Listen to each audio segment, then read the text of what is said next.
Le roi et le jardin. Il y avait un jour un roi qui avait planté près de son château toutes sortes d'arbres, de plantes, et son jardin était d'une grande beauté.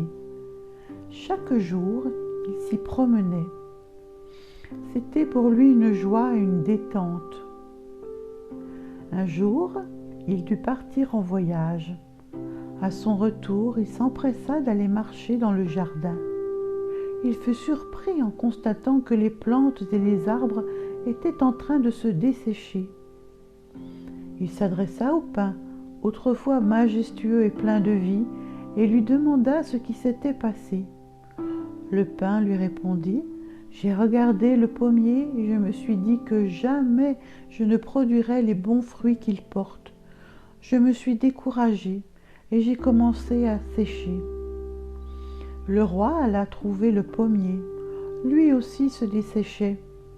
Il interrogea et il dit : « En regardant la rose et en sentant son parfum, je me suis dit que jamais je ne serais aussi beau et agréable, et je me suis mis à sécher. » Comme la rose elle-même était en train de dépérir, il alla lui parler et elle lui dit : « Comme c'est dommage que je n'ai pas l'âge de l'érable qui est là-bas, et que mes feuilles ne se colorent pas à l'automne.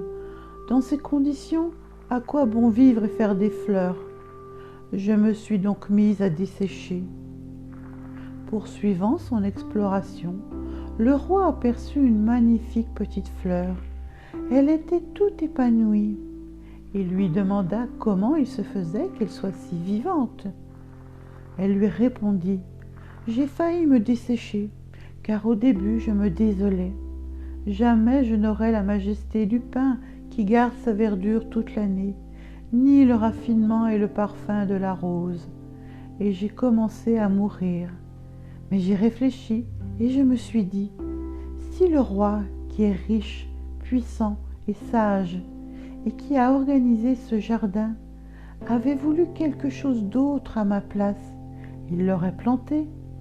Si donc il m'a planté, c'est qu'il me voulait, moi, tel que je suis. Et à partir de ce moment, j'ai décidé d'être la plus belle possible. »